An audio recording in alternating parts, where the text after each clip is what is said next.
Salut à tous, aujourd'hui on va faire une vidéo, ou plutôt un podcast important, puisque je vais vous donner mon point de vue euh, sur l'état entre guillemets du monde, plutôt la vision occidentale de la guerre, portée en cela par les États-Unis, d'une espèce de vassalisation de l'Occident, de l'OTAN, etc., de tout ce qu'on entend dans les médias. Et je pense que c'est un peu trop simpliste de dire que la Russie est forcément Satan et que le reste du monde se bat contre le mal. Ça, c'est vraiment la vision américaine des choses qui consiste à détruire le mal face au bien. Voilà. C'est parce qu'ils mettent un peu trop de croyances religieuses dans ces stratégies.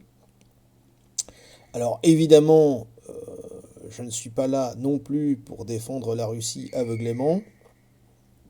Euh, Parce que je mets ça en préambule, parce que dès qu'on essaye d'avoir un discours un peu nuancé sur ce problème, sur cet état de fait, on est tout de suite taxé d'être un poutiniste, d'être un pro-russe, etc. D'ailleurs, la plupart du peuple russe n'a rien demandé, hein. Il faut quand même le savoir. Moi, j'ai eu la chance, je tairai son nom, de discuter avec une dame qui a des origines russes, évidemment, qui vit en Russie, et qui a vécu très longtemps là-bas, et qui m'a dit, en Russie, on est très partagé sur cette affaire, que ça soit sur la guerre, et il y a en tout cas dans sa famille, personnellement, 50% de pro et anti-Poutine, donc c'est partagé, et dans les guerres, on peut en parler, mais tant qu'on la vit pas, c'est très difficile d'avoir la vérité. De toute façon, elle bouge beaucoup. L'exercice de cette vidéo, ça va être d'expliquer ce qu'on sait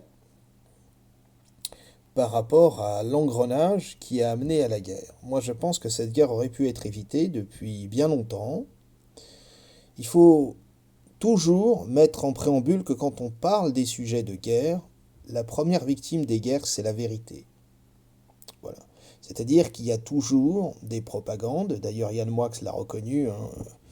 Ils ont reçu encore une fois Michel Onfray il y a quelques années à propos de la guerre d'Irak, les armes de destruction massive, tout ce qu'il a trouvé à dire, c'est oui, mais la propagande a toujours fait partie des guerres, vous semblez le découvrir. Bon, vous savez sans doute qu'en France, on a censuré Russia Today, on a carrément viré de YouTube RT France. Alors je tiens à dire ici sur YouTube que moi personnellement RT France j'aimais beaucoup, qu'il y avait des points de vue qui étaient contradictoires, que certes c'était financé par la Russie, mais qu'il y a plein de médias qui sont financés. Le service public français par moment est financé par les impôts des Français, et c'est de la propagande, dans le sens où c'est toujours la même vision des choses, etc. Donc RT France, par une décision totalement aberrante, a été enlevé, tout simplement supprimé. Donc licenciement, donc affaiblissement de la pensée, puisqu'on est plus fort quand on pense contre soi-même, hein, ça c'est une vérité. Et évidemment, on affaiblit une pensée, donc on affaiblit un peuple, une nation, et l'esprit critique, c'est très important. Alors, avant de parler de l'invasion de la Russie, parce qu'il faut parler d'une invasion en Ukraine, il faut expliquer le pourquoi, du comment, et tout ce qui n'a pas été respecté, et l'engrenage qui a amené à cette situation. Donc, au départ, Poutine, quand il est arrivé au pouvoir, il vient du KGB, hein, Poutine. Donc à la base, c'était comme c'était un électron libre, et ceux qui l'ont mis au pouvoir se sont dit on va facilement pouvoir le manipuler et en faire ce qu'on veut. Poutine, quand il est arrivé au pouvoir, il a multiplié les salaires d'un Russe par 10. Voilà. C'est-à-dire que, imaginez, vous gagnez 1000 euros, le nouveau président arrive, vous gagnez 10 000 euros. Ça me rappelle mon grand-père, qui n'était pas franchement pour François Mitterrand, mais quand il a doublé les salaires, eh ben, pour la première fois de sa vie, il a voté François Mitterrand. Bon. Et oui. Donc, si vous voulez, Poutine, il a effectivement une vision de la Grande Russie. Bon. Le problème de l'occidental, c'est qu'il pense que ce qu'il appelle la démocratie doit être un modèle qui doit s'imposer partout. Donc on ne peut pas, sous prétexte de démocratie, suivre en plus les modèles américains qui sont antidémocratiques au possible, mais j'y reviendrai. Et donc, je vais vous montrer pourquoi je parle de ça, parce qu'il y a eu un cynisme à ce niveau-là. Donc en fait, Poutine est arrivé. On va prendre les choses par le début. Poutine est arrivé avec une volonté, sans rentrer dans l'Union européenne, de, disons, avoir un lien privilégié, un peu comme un cousin, ou comme un presque frère. Ce qui a toujours été la volonté, par exemple, du général de Gaulle, qui a toujours voulu une alliance de l'Atlantique à l'Oural, et qui a rendu visite, d'ailleurs, au président russe de l'époque.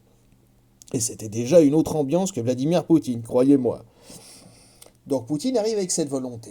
Mais bon, la Russie, entre guillemets, l'URSS venait de tomber, les Européens se pensaient au-dessus du monde, et se sont dit, bah, la Russie, ça ne nous intéresse pas, quoi. Vous êtes pauvres, vous êtes à rebâtir, va des rétros Satanas, presque. Bon, je passe sur les excès des grands penseurs, et je dis ça avec beaucoup d'ironie, type Bernard-Henri Lévy, qui explique que Poutine, c'est le nouveau Hitler, et qu'il fallait lui couper la tête. Hein. Donc, et puis, Poutine, il tient à son indépendance, c'est-à-dire que il a dit oui, mais l'OTAN c'est très bien, mais il faut pas trop qu'il s'approche de nous, quoi, parce que c'est très agressif. Il l'avait d'ailleurs dit à un journaliste, entre guillemets, américain, qui l'interrogeait là-dessus, sur les boucliers antimissiles. Il expliquait par exemple que la Russie avait quelque chose comme 50 milliards de dollars de budget pour sa défense en armement militaire, et que les États-Unis poussaient les boucliers antimissiles et avaient quelque chose comme 500 milliards de dollars. Et qu'ils avaient tendance à s'approcher un peu trop des frontières russes. Bon. Donc il y a eu des accords qui ont été signés à l'époque, qui s'appelaient les accords de Minsk, 1 et 2. Alors, les Américains disent que ces accords n'ont pas été signés par leurs mains, mais c'était des accords vocaux, donc ils ne sont pas tenus de respecter les accords. Mais les Européens, eux, ont signé cet accord-là, en disant attention, pas de disons, d'émancipation de l'OTAN trop excessive par rapport à la Russie.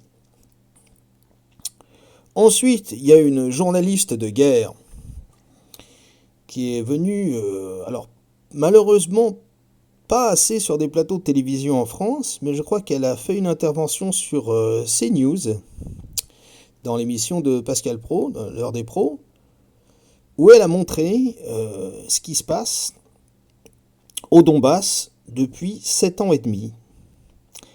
Elle a dit, c'est pas moi qui l'ai dit, que l'armée ukrainienne bombardait la population, l'armée ukrainienne, je précise bien, bombardait la population, et elle a montré à l'antenne des femmes enceintes éventrées, enfin des trucs qui sont immontrables, et pourtant c'est ça la guerre. Voilà, elle a dit c'est ça la guerre. Moi c'est ça que j'ai vu, c'est les témoignages que j'ai recueillis. Voilà ce qu'ils vivent depuis 7 ans. Alors, Poutine au départ, il disait bon, il faut faire quelque chose, ça va un peu loin. Et puis, grosso modo, pour simplifier, l'Occident toujours, et les États-Unis en particulier, on dit cause toujours, tu m'intéresses. Alors, évidemment, que ça n'excuse pas l'intervention en Ukraine. On pourrait même dire c'est peut-être un prétexte. Moi, je ne pense pas que ce soit un prétexte, je pense qu'il l'a fait vraiment dans ce but-là. Évidemment que ça n'excuse pas les milliers de morts civils ukrainiens qui n'ont rien demandé, le chaos, etc. Mais Zelensky, qui est aujourd'hui pratiquement l'équivalent de Jésus dans le conscient collectif, on peut plus critiquer Zelensky, quoi. Faut quand même savoir d'où il vient. C'est un comédien de série B qui, effectivement, excusez-moi de le dire, mais c'est la vérité, jouait du piano avec son sexe, et qui, d'un seul coup, grâce à une phrase effectivement courageuse, il faut le dire, voilà, plutôt que d'un taxi ou d'un avion, donnez-moi des munitions, est devenu d'un seul coup le Superman et la représentation sublime d'une Ukraine courageuse qui combat contre l'injustice. évidemment que quand on envahit un pays, légitimement, on défend sa vie, et on est effectivement légitime à se défendre. Mais il faut quand même rappeler que certains gouvernants ukrainiens sont notamment soupçonnés, même plus que soupçonnés, de corruption, etc. Ça, c'est pas une légende. Donc il y a tout un jeu de bonneteau. Alors là, je vous donne une opinion purement personnelle, hein. Il y a tout un jeu de bonneteau avec les différents représentants de l'Union européenne qui applaudissent à tour de bras Zelensky, tout en sachant très bien que de toute façon, d'ici qu'il rentre dans l'Union européenne et que l'Ukraine rentre dans l'Union européenne, le monde aura tourné 3 fois sur lui-même et qu'il y a très peu de chances qu'ils y rentrent en réalité. Parce qu'il y a tellement d'autres choses que voilà. Quant à l'OTAN, c'est une vaste blague. L'OTAN nous entraîne dans des guerres qui sont illégales et qui sont en totale contradiction avec l'esprit français. Je veux dire, le général de Gaulle lui-même se retournerait dans sa tombe s'il voyait aujourd'hui ce qu'on en fait. Donc voilà. Je pense que pour dire ça, il faut avoir un certain courage. Encore une fois, rien ne justifie les morts, rien ne justifie les guerres, et je suis sûrement pas là pour dire que Poutine a raison d'être intervenu de la façon dont il est intervenu. Mais l'Occident a aussi sa part de responsabilité, spécialement la France. Quant aux États-Unis, ils n'ont jamais changé de vision. J'entendais à la télévision, sur une grande chaîne, Sébastien Ferjou, directeur d'Atlantico, dire en direct: oui, mais en Seconde Guerre mondiale, faut quand même savoir que si les Américains n'avaient pas prêté du matériel aux Russes, jamais ils auraient résisté. Mais c'est une vaste blague. Les T-34, ils n'étaient pas américains, que je sache. Les Yak non plus, les avions. Donc moi, sous les 15 000 canons qui ont résisté à Moscou, ils n'étaient pas américains non plus. Donc tout ça, c'est de la propagande. Hein, voilà. Donc, si vous voulez, faites ce que je dis, pas ce que je fais. C'est pareil, là, j'ai vu que Zelensky était venu en France prendre un dîner avec Macron pour demander des chars et des avions. Mais tout le monde sait très bien qu'on va pas lui donner. Tout le monde sait très bien qu'on va pas lui donner. Voilà, parce que la France n'a plus les moyens de donner déjà, et que même si elle avait les moyens de donner, il y aurait des conséquences beaucoup plus... Déjà qu'on est belligérant, mais même la Suisse. De là où je vous parle, moi je suis en Suisse, la Suisse est belligérante. Quand j'entends mes gouvernants suisses dire oui, mais la neutralité c'est pas ne rien faire. Non, mais la neutralité c'est pas ne rien faire, mais c'est pas accompagner. Voilà, c'est comme si vous avez un conflit avec votre voisin, et puis moi je donne un couteau au voisin, puis je dis mais je prends pas parti, je lui donne juste le couteau. C'est pas moi qui fais le geste, hein. Oui, mais bon, tu lui donnes un couteau quand même, quoi. Vous voyez ? Donc, encore une fois, moi je ne défends pas Poutine dans cette affaire, mais j'essaye de comprendre et d'analyser, et de vous donner aussi les tenants et les aboutissants. Et je pense que, par exemple, mais c'est des petites choses comme ça. J'ai vu que Anne Hidalgo voulait interdire des athlètes russes. Alors elle a fait une grande déclaration en disant oui, mais tant que le peuple ukrainien est tué, les athlètes russes doivent ne plus montrer le bout de leur nez. Tout à fait, c'est tout à fait ça, mais c'est ridicule. Tout ce que l'Occident a réussi à faire, tout simplement, c'est d'accompagner la Russie dans les bras des Chinois. Voilà. Alors que Poutine aurait très bien pu se rapprocher de l'Union européenne, ou du moins du projet européen. J'aime pas trop l'Union européenne en tant que telle, mais il a des racines beaucoup plus européennes que chinoises à la base, Poutine.